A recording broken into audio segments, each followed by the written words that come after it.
मित्रों नमस्ते प्रणाम। इस समय हम अयोध्या जनपद की बहुचर्चित विधानसभा मिल्कीपुर में है, क्योंकि मिल्कीपुर में उपचुनाव होने वाला है। यह सीट लोकसभा जीत चुके अवधेश प्रसाद के इस्तीफे के बाद यह सीट खाली हुई है और यहां उपचुनाव बहुत जल्द होने वाला है।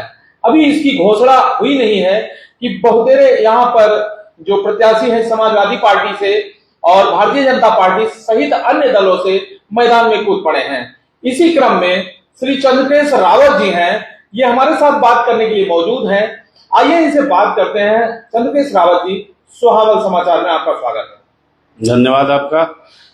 रावत जी, हम ये जानना चाहते हैं कि हमारे पाठक जानना चाहते हैं, यहाँ के लोग जानना चाहते हैं, जनपद अयोध्या की आम जनता जानना चाहती है, आखिर कौन है चंद्रकेश रावत जो मिल्कीपुर विधानसभा का भारतीय जनता पार्टी से चुनाव लड़ना चाहते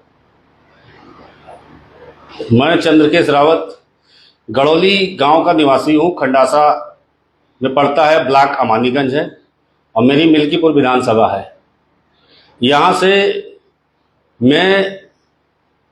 मेरी पत्नी क्षेत्र पंचायत सदस्य है, मेरे छोटे भाई की पत्नी जिला पंचायत सदस्य है और अभी राजनीति में हमने 2021 में भी विधानसभा की तैयारी की थी और पार्टी ने चलिए ठीक है टिकट दूसरे को दिया था। हम लोगों ने मेहनत की लेकिन चुनाव वहां पे जीत नहीं पाए।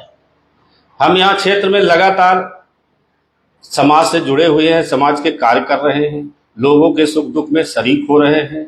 जिला पंचायत सदस्य हमारे भाई की पत्नी होने के नाते विकास कार्य में लगातार हम लोग सहयोग कर रहे हैं। अपने अमानीगंज से लेके अपनी पूरी मिल्कीपुर विधानसभा में कम से कम 25 करोड़ रुपए का काम जिला पंचायत निधि से हम लोगों ने प्रयास से करवाया है और लगातार प्रयास है कि हम 5 साल में जिला पंचायत विभाग से ज्यादा कार्य कराएं और जनता की जो भी समस्याएं हैं उनको भी उठाते हैं। और मैं पार्टी में प्रदेश कोषाध्यक्ष हूं अनुसूचित मोर्चा भाजपा का। तो पहले भी पार्टी में लगातार 4 सालों से पद पर रहते हुए मैंने प्रदेश में एससी मोर्चे में जो अनुसूचित समाज के लोगों हैं उनके बीच में गया हूं, उनके बारे में जाना हूं, पार्टी में उनके द्वारा किए गए कार्यों को बताया हूं। लगातार 4 साल हो गए, सरकार की उपलब्धियां हम लोग बता रहे हैं और समाज को हमेशा भारतीय जनता पार्टी से जोड़ते चले आ रहे हैं। ये मिशन हमेशा चलता रहेगा। जब भी हम लोगों को मौका मिलता है अपने समाज के लिए, चाहे एससी समाज में चाहे जो बिरादरी हो, सब के लिए हम लोग कार्य करते हैं। उसके साथ ही सवर्ण समाज हो या बैकवर्ड समाज है जो भारतीय जनता पार्टी की विचारधारा से जुड़ा हुआ है, उन लोगों से लगातार संपर्क में रहते हैं, उन लोगों का काम करते हैं और सबके दुख सुख में हम लोग शरीक होते हैं। लोग आपने यहाँ तक बात बता दी कि किस तरह से आप मेहनत करते हैं, आपने यह भी बता दिया आप कहाँ के रहने वाले हैं। हम आपसे ये जानना चाहते हैं, हमारे दर्शक जानना चाहते हैं कि चंद्रकेश रावत जी की शिक्षा दीक्षा कहाँ हुई, परिवार में कौन कौन है, परिवार का बैकग्राउंड क्या है और किस तरह से राजनीति में वो समय कैसा था, वो समय कब था कि आपको लगा कि मुझे राजनीति में जाना चाहिए। मेरा परिवार, मेरे बाबा थे यहाँ गड़ौली, तो मेरे बाबा 2 भाई थे। रामपाल मेरे बाबा के भाई थे, जिनके लड़के हैं, उनकी बहू जिला पंचायत सदस्य है। मेरे बाबा गरीबी के कारण यहाँ से लखनऊ चले गए काम करने के लिए, मजदूरी करने के लिए। वहां उन्होंने मजदूरी की, धीरे धीरे उन लोगों ने परिवार बढ़ा वहां पे और उसके बाद पिताजी वहां लेबरी से नौकरी पा गए। हम लोगों की पैदाइश तो मानो लखनऊ में हुई है, लेकिन हम लोगों की जो पुश्तैनी जन्मभूमि है वो गड़ौली रही है। हमारे एक चचेरा भाई है जो गांव में ही गड़ौली में रहता है। हमारे भाई हैं जो लखनऊ में रहते हैं। हमारे 3 बच्चे हैं, 3 बेटे हैं मेरी और मेरी पत्नी है और तीनों लखनऊ में पढ़ रहे हैं। और यहाँ भी मेरा गड़ौली में भी आवास है और लखनऊ में भी आवास है। वहां से ही मैं राजनीति के लिए हमारे गांव के जो सम्मानित बुजुर्ग या हम युवा साथी थे, उन लोगों ने हमें प्रेरणा दी कि आप गांव आइए और राजनीति करिए। तो हमने कहा कि भाई हम तो गांव आएंगे, अब आप लोग सपोर्ट करिए तो भाई राजनीति करेंगे। तो सारे लोगों ने सहयोग दिया कि भाई आप आइए, आपका पुश्तैनी गांव है, आप यहाँ राजनीति करिए, समाज की सेवा करिए। शहर में आपको कौन जानेगा, शहर तो आपकी जन्मभूमि है नहीं, जहां पे आपकी जन्मभूमि आपके पुरखे रहे हैं, उस पुरखे की जमीन को आप राजनीतिक जमीन बनाइए। तो मैं अपने पुरखों की जमीन पे वापस आ गया और यहां से राजनीति शुरू कर दी। यहां से पहला चुनाव मेरी पत्नी क्षेत्र पंचायत सदस्य का चुनाव लड़ी और ब्लॉक में सबसे ज्यादा वोटों से मेरी पत्नी ने जीत दर्ज की। वो भी सामान्य सीट पे मेरी पत्नी एससी होने के बावजूद सबसे ज्यादा वोटों से जीती। ये ब्लॉक का रिकॉर्ड रहा है। और जिला पंचायत का जो चुनाव आपने लड़ा वो किस तरह से था? जिला पंचायत का चुनाव मेरी चचेरे भाई की पत्नी लड़ी, जिसमें मैं सबसे कम से कम 6000 वोटों से जिला पंचायत का चुनाव जीता। ये तो बहुत ही सराहनीय बात है और अपने आप में प्राउड करने वाली बात है कि दोनों चुनाव आप लड़े और दोनों चुनाव आप बड़े अंतर से जीते और एक रिकॉर्ड आपने कायम किया कि मिल्कीपुर विधानसभा में जो भी चुनाव चंद्रकेश रावत लड़ते हैं लड़ाते हैं वो रिकॉर्ड मतों से जीत हासिल करते हैं। अब चंद्रकेश रावत को इतना लगता है कि वो उपचुनाव का भी चुनाव लड़ सकते हैं। देखिए, उपचुनाव है और इस उपचुनाव में मैं पार्टी का पदाधिकारी हूँ, प्रदेश कोषाध्यक्ष हूँ। मैं लगातार संगठन में और समाज में और पार्टी का जिले स्तर पे परमानेंट काम कर रहा हूँ। एक एक बूथ, एक एक सेक्टर में जा जाके हमने काम किया है। पार्टी के सारे संगठन के लोगों का सहयोग मुझे मिल रहा है, जितने लोग हैं, क्योंकि संगठन से मैं भी जुड़ा हूं तो संगठन की भावनाओं को मैं समझता हूं। इसलिए संगठन चाहता है कि किसी संगठित व्यक्ति को जो कम से कम संगठन के लोगों को अहमियत दे, समाज को दे, जनता को दे, उसके साथ पार्टी के संगठन को भी लेके चले। तो मैं उस हिसाब से तो मैं ठीक लगता हूं कि मुझे ये चुनाव लड़ना चाहिए, पार्टी को मौका मुझे देना चाहिए। तो मैं पार्टी को बहुत ही भारी मतों से जिता के इस सीट को भाजपा की झोली में डाल के जनता का जो थोड़ा बहुत जो दर्द हुआ है अयोध्या लोकसभा, फैजाबाद लोकसभा हारने के बाद, उस दर्द में मैं मरहम का काम करना चाहता हूं। आपको और भी जो प्रत्याशी हैं उनसे कितना अलग पाते हैं आप? देखिए, सब चुनाव हुआ है, ये उपचुनाव आया हुआ है और यहाँ पे दर्जनों प्रत्याशी आ गए हैं, लेकिन इससे पहले लोकसभा थी, तब कोई प्रत्याशी नजर नहीं आ रहा था कि कम से कम आज एससी समाज के 10-12 लोग भाजपा से टिकट मांग रहे हैं। अगर वही लोग लोकसभा में एससी समाज में काम कर रहे होते तो इस उपचुनाव की नौबत ही नहीं आती और हम लोकसभा फैजाबाद भारी मतों से जीते होते। लेकिन गिने चुने लोगों को छोड़ के और कोई नहीं लगा, तो ऐसे लोग, हमको लगता है कि चुनाव आता तो बाहर निकल के आ जाते हैं और नहीं तो समाज में कोई काम नहीं करते। हम लोग संगठन में और समाज में परमानेंट काम कर रहे हैं। जब समाज संगठन में काम करे तो समाज के लोग भी कहते हैं कि आप जैसा व्यक्ति को कम से कम मिल्कीपुर की सेवा करनी चाहिए। आप जब जनता में जाते हैं, आप जाहिर सी बात है प्रचार कर रहे हैं, जनता में जा रहे हैं, आप वोट मांग रहे हैं, अपने लिए समर्थन मांग रहे हैं, पार्टी से साथ में टिकट भी मांग रहे हैं, जनता से क्या कहकर आप अपने लिए समर्थन मांगते हैं? किन मुद्दों को रखते हैं? अपने विषय में बताते हैं या पार्टी के विषय में? मैं सबसे पहले तो संगठन का व्यक्ति हूं, संगठन के बारे में बताता हूं, सरकार की उपलब्धियों के बारे में बताता हूं। मैं सिर्फ ये बताता हूं कि भाई अगर आपने मुझे, पार्टी ने अगर मुझे मौका दिया तो मैं आपकी बात सरकार तक पहुंचाऊंगा। आपके लिए जितने मुद्दे होंगे, चाहे थाने के मुद्दे हो या तहसील के मुद्दे हो या जो भी मुद्दे हों, उन्हें मैं सरकार तक पहुंचाऊं, उनको हर हाल में मैं सुलटाने की कोशिश करूंगा। और मैं चाहूंगा कि सरकार और जनता के बीच की जो एक प्रतिनिधि एक कड़ी होता है, उस कड़ी का मैं काम करूंगा, सबको सम्मान दूंगा, सबके सुख दुख में रहूंगा और हमेशा बना रहता हूं। इसलिए मुझे लगता है कि पार्टी को हमें मौका देना चाहिए।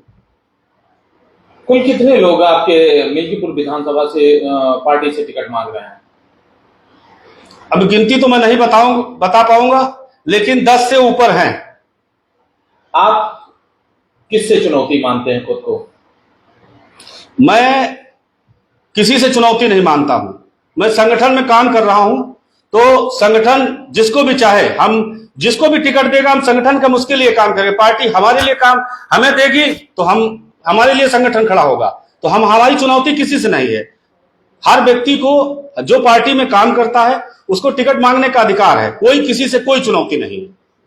अच्छा, ये बताइए कि यहाँ पर विधानसभा लड़ चुके हैं, एक बार विधायक रह चुके हैं, दूसरी बार चुनाव हार चुके हैं बाबा गोरखनाथ जी, कैसे रिश्ते हैं आपके? मेरे पार्टी लेवल पे ही रिश्ते हैं, ना मेरे खराब हैं ना बहुत अच्छे हैं, एक सामान्य रिश्ते मेरे उनके हैं। हमारी मुलाकात भी होती है, बड़ी गर्मजोशी से दुआ सलाम होती है, प्यार मोहब्बत से हम लोग एक दूसरे से मिलते हैं, किसी की प्रतिद्वंदिता नहीं मानते हैं, हम लोग एक दूसरे से नहीं मांगते। चुनौती नहीं मानते उनसे? अब ये तो पार्टी का काम है, चुनौती हम क्यों मांगे? हमारा परिवार, हमारे भाई ही सब है, तो आपस में भाइयों से कोई चुनौती नहीं होती है। हमारे छोटा बड़ा सब भाई है, जितने भी मांग रहे हैं सब भाई हैं, इनकी हमारी कोई चुनौती नहीं है। अच्छा, इस दौरान जब से उपचुनाव की घोषणा हुई, अवधेश प्रसाद ने इस्तीफा दिया है, तब से लेकर अब तक के बीच में बाबा जी से, गोरखनाथ जी से कहीं मुलाकात हुई? नहीं, मेरी कहीं मुलाकात नहीं हुई। अगर मुलाकात होती है तो कभी कुछ कहेंगे उनसे कि भैया एक आध बार हमको भी मौका दीजिए? अब मैं क्योंकि राजनीति में सब जायज है। उम्र में मैं बड़ा हूं, वो छोटे हैं, ठीक है, मैं ये तो उसका हक नहीं छीनूंगा कि नहीं मुझे मौका दे। ये है पार्टी का जो दिशा निर्देश होगा उस पर काम करूंगा। उनको भी अगर मौका पार्टी देती है तो मैं पूरे जोर शोर से अपनी ताकत से उनको चुनाव जिताऊंगा। बहुत बहुत बड़ी बात आपने कही है, और राजनीति इसी को कहते हैं कि अगर हमको मिला तो मिला, नहीं तो मैं अपने दल के साथ हूँ। जहां दल होगा वहां मेरा दिल होगा, वही मेरी मेहनत होगी। बहुत अच्छे विचार श्री रावत जी आपके। अब मैं आपसे जानना चाहता हूँ, यहाँ पर कितने मजबूत हैं अवधेश प्रसाद, जो यहाँ चुनाव जीते थे, इस्तीफा दिए हैं, लोकसभा में सांसद भी हो गए हैं, और इस समय अखिलेश यादव के बहुत करीबी है, पूरे देश में उनकी चर्चा है। कितना मजबूत मानते हैं? अगर आप पार्टी टिकट दे देती है तो अवधेश प्रसाद से कितना चुनौती मानेंगे खुद के लिए? अवधेश प्रसाद से बहुत बड़ी चुनौती नहीं है। अवधेश प्रसाद ने जो चुनाव जीता वो सिर्फ जनता को गुमराह करके जीता। उनकी 3 साल की अगर प्रणाली देख लीजिए आप, तो जनता में कभी नहीं रहे, कभी जनता में नहीं रहे। तो उनसे उनकी कोई बहुत बड़ी चुनौती नहीं है। जो हुआ वो गलतफहमी की वजह से इन्होंने समाज को गुमराह किया, एससी समाज को गुमराह किया, संविधान के नाम पे गुमराह किया, हर ना चुनाव होगा इसके नाम पे गुमराह किया। सिर्फ इन लोगों ने गुमराह किया, सिर्फ समाज को। हमारा एससी समाज थोड़ा कम पढ़ा लिखा है, लोगों के बहकाव में ज्यादा आ जाता है, इस वजह से ये चुनाव जीत गए। यहाँ पे ना विधानसभा में इनको मैं चुनौती बहुत बड़ी मानता हूं, लोकसभा में तो ये कभी थे ही नहीं। कैसे जीत गए फिर वो चुनाव? चुनाव सिर्फ वो जीत गए, सिर्फ जनता जो समाज में थो बहका के जीत गए। जो गलतफहमियां थी उनको फैलाया गया, सिर्फ फैलाया गया, और कोई बात नहीं थी। हमारे संगठन, हमारी पार्टी ने कोई कोर कसर नहीं छोड़ी थी। बस निचले स्तर पे हम लोग समझ नहीं पाए कि इन्होंने क्या गलतफहमी फैला दी है, क्या क्या लोगों को झूठ बोला है, झूठ बोल बोल के झूठ इन्होंने सिर्फ जनता गुमराह कर दिया। इसमें एक मुद्दा उठा रहे हैं अवधेश प्रसाद। इनका कहना है कि अयोध्या में जो जमीनें कौड़ियों के भाव बेच दी गई, कितना इससे वाकिफ रखते हैं आप? जमीन तो कौड़ियों के भाव में कोई नहीं बेची गई है। ये तो सिर्फ विपक्ष का एक उपडंडा है और सरकार पर इल्जाम लगाना है। उनका यही काम है कि सरकार पे तो विपक्ष कोई ना कोई काम, कोई ना कोई इल्जाम तो लगाते रहता है। उसको कोई अगर मुद्दा नहीं मिल रहा तो कहीं जमीन का मुद्दा उठा देगी, कहीं कोई और मुद्दा उठा देगी। उनका ये काम ही है खाली बदनाम, सरकार को बदनाम करना। जमीनी सत्य नहीं है, जमीनी सत्य नहीं है। ये लोगों द्वारा कहा गया कि जब इन्होंने कहा कि भाजपा के लोगों ने जमीनें खरीद ली अयोध्या में, भाजपा के लोगों ने यहाँ पर हाईवे पे जमीनें खरीद ली, तो लोगों ने कहा कि विधायक बनने से पहले आपके पास कितनी जमीनें थी, और आज 9 बार विधायक और 6-7 बार आप मंत्री रह चुके हैं, 1 बार सांसद, तो तब में आप में कितना बदलाव है? क्या मानते हैं आप भी इस तरह से? नहीं, बिल्कुल मानते हैं। भाई समाज पे हर व्यक्ति है, हर व्यक्ति के पास अपने आय के साधन होते हैं। अगर आय के साधन से कोई व्यक्ति खरीदा, कोई राजनीतिक कारण नहीं है कि राजनीति के कारण या उससे पैसा कमाया हो। इन्होंने खुद अब इनकी डिटेल निकाली। जब इन्होंने पहला पर्चा दाखिल किया था विधानसभा में तो उन्होंने क्या प्रॉपर्टी दर्शाई थी, आज उनकी क्या प्रॉपर्टी दर्शाई गई है, यही कंपेयर कर लिया जाए तो दूसरों को इल्जाम ना लगाएं तो बेहतर होगा।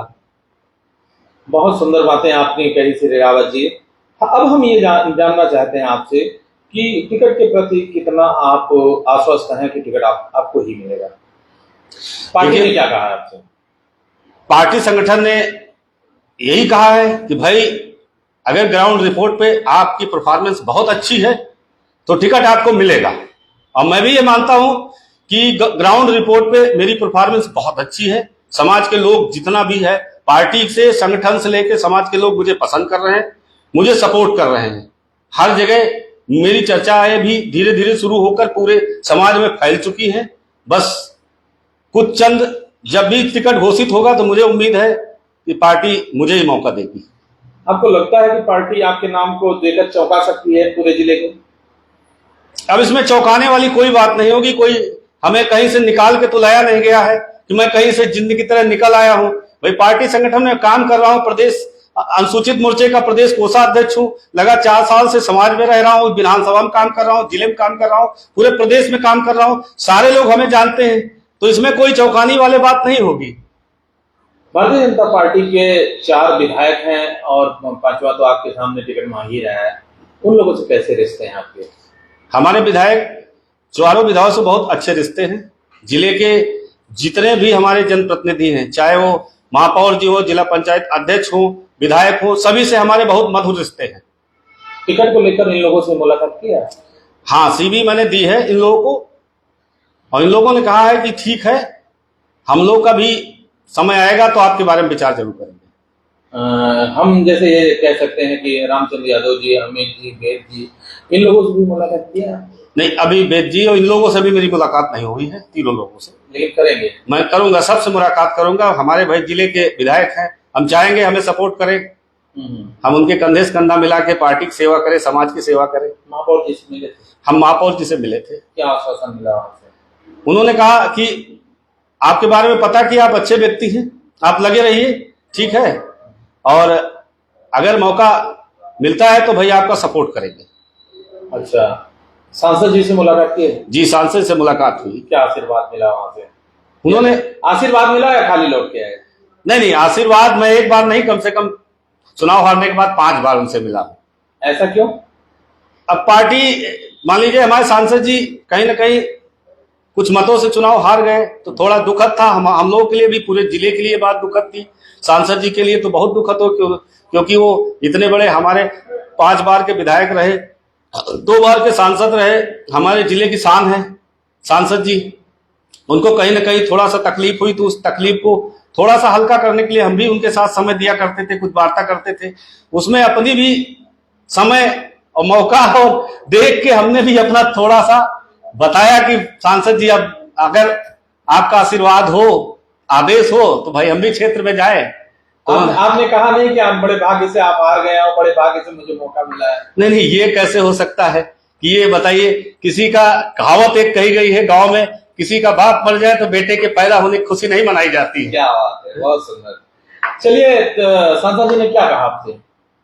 सांसद जी ने हमें पूरा आश्वासन दिया है कि आप लगे रहिए, मौका आएगा तो मैं आपकी जरूर मदद करूंगा। राजन पांडे जी से कैसे संबंध है आपके? समाज सेवी जो यहाँ कुमार गए? बहुत अच्छे हमारे संबंध हैं। जब भी मिलते हैं मैं उनका तुरंत आशीर्वाद लेता हूं और हमेशा आशीर्वाद उन्होंने दिया है और कहा है कि आपका, हमारा आशीर्वाद हमेशा आपके साथ रहेगा। अच्छा, आशीर्वाद आपको तो दे दिया, समर्थन दिया कि नहीं?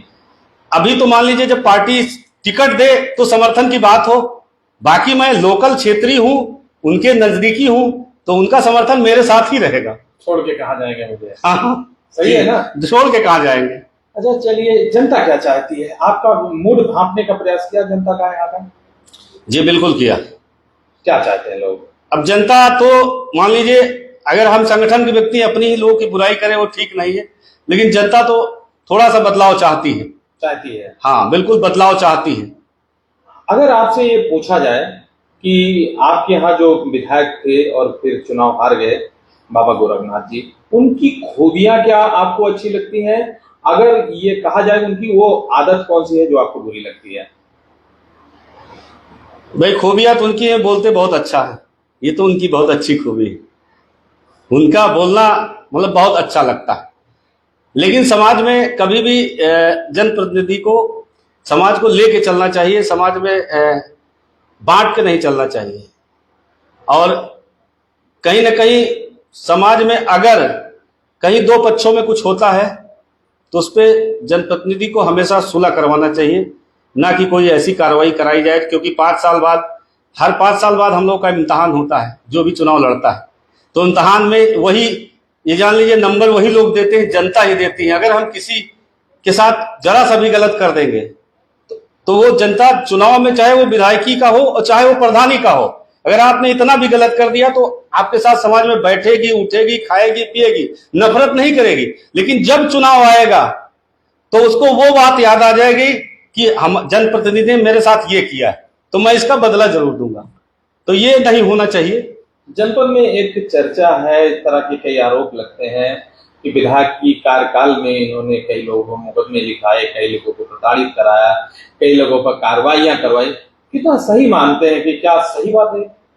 अब इसकी गहराई से मुझे जानकारी नहीं, इसलिए मैं इस पे कोई टीका टिप्पणी नहीं करूंगा। गहराई से मुझे अगर जानकारी होती तो मैं करता।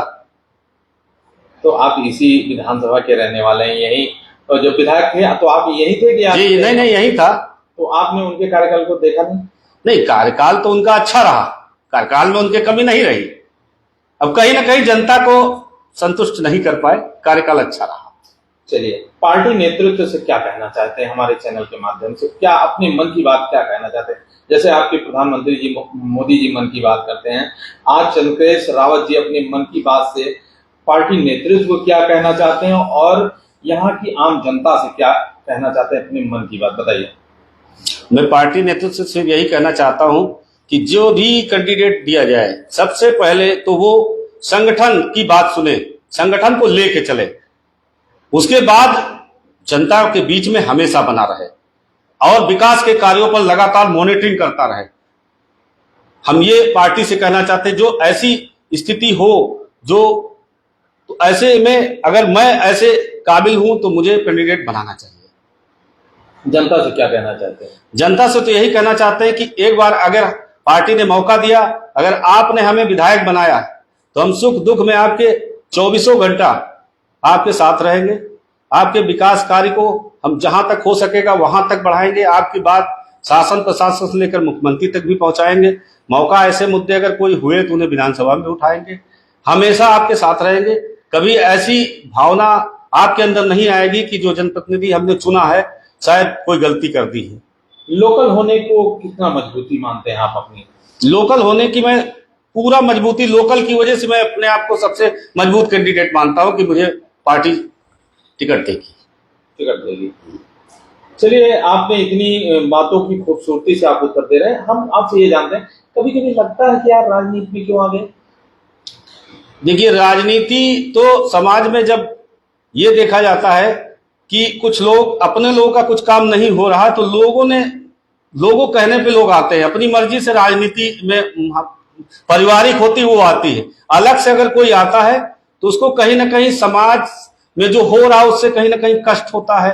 शासन प्रशासन में अगर कहीं कमियां, मान लीजिए सही से कार्य नहीं होते, तो उसको कष्ट होता, सोचता है कि मैं जनप्रतिनिधि बन के शायद इन लोगों का कष्ट दूर कर दूं, समाज में रहूं, तो जो समस्याएं समाज की या लोगों की हैं उन लोगों को मैं दूर करने की कोशिश करूंगा। तो उससे अच्छा कोई जरिया नहीं है।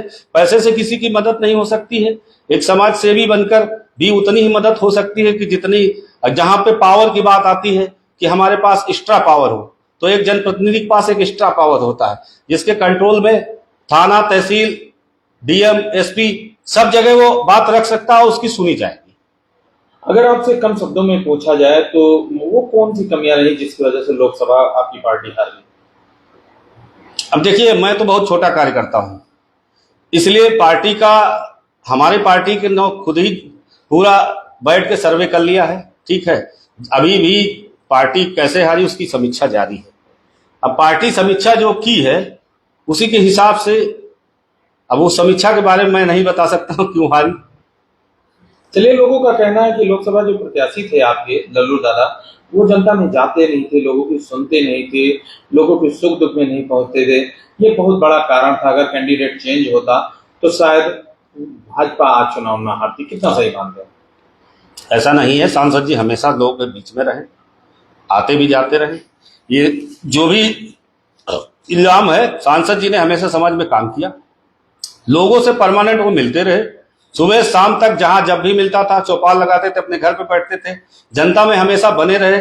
ये तो इल्जाम है, हारने के बाद लोग इल्जाम ही लगा देते, ये नहीं किया वो नहीं किया, हजारों कमियां गिना देते हैं। चलिए, आपका भी कहना सही है, अगर वो 5 बार विधायक और 2 बार सांसद रहे तो यही वो लल्लू सिंह है जो विधायक थे, यही वो लल्लू सिंह है जो सांसद थे। अगर आज वो हार गए हैं तो उनमें कमियां गिनाई जा रही है, लेकिन यही लल्लू सिंह जी कभी सांसद थे कभी विधायक थे।